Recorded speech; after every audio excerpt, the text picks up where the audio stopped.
Welcome to the 11-point countdown!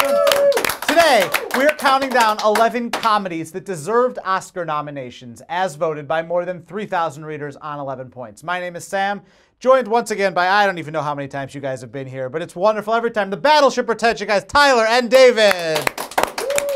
Yeah. All right, guys, so for these movies, we did movies that did not get a Best Picture or Best Screenplay Oscar nomination that were comedies. So, the number 11 comedy that deserved an Oscar nomination is Groundhog Day. Can't argue with that. Groundhog Day, that is arguably one of the best screenplays that, anyone writing a comedy looks to. I wish the Oscars sometimes were 10 years later. You know, like every year we do the Oscars, here's the best movies of 10 years ago. Right. Because sometimes it takes a while very different for things to settle. All right, the number 10 comedy that's deserved an Oscar nomination, Tropic Thunder.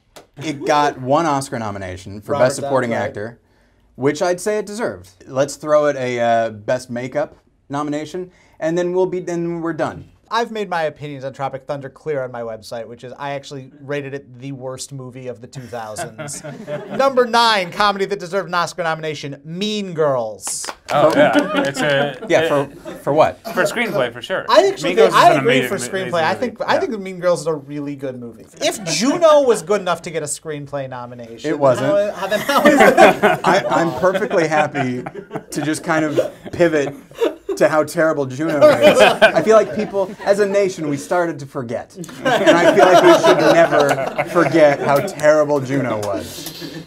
All right, the number 8 comedy that deserved an Oscar nomination, The Royal Tenenbaums. I think there's something about his whole thing that I'm missing whatever synapses are supposed to be firing. Your people are supposed to really like Wes Anderson. Like people, German-Irish? Yeah, German.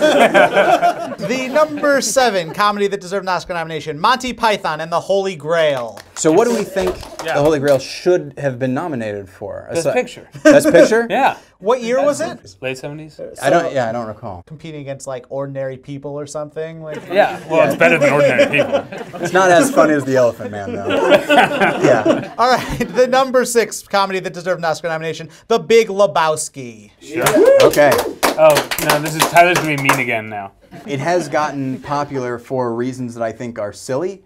What do you think are the illegitimate reasons for it getting funny? Like John John Turturro? Oh. Just people sweating pot. That is much less of the fan base than you seem to think it is. I would say bowling fans, White Russian fans, bathrobe fans, then pot fans. Yeah. And then underneath that is style, character, and all the other things that a movie is.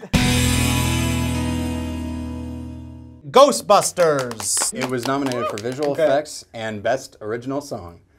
For Ghostbusters, right? It would be really funny if it was Best Original Song for something else, like whatever plays over the credits.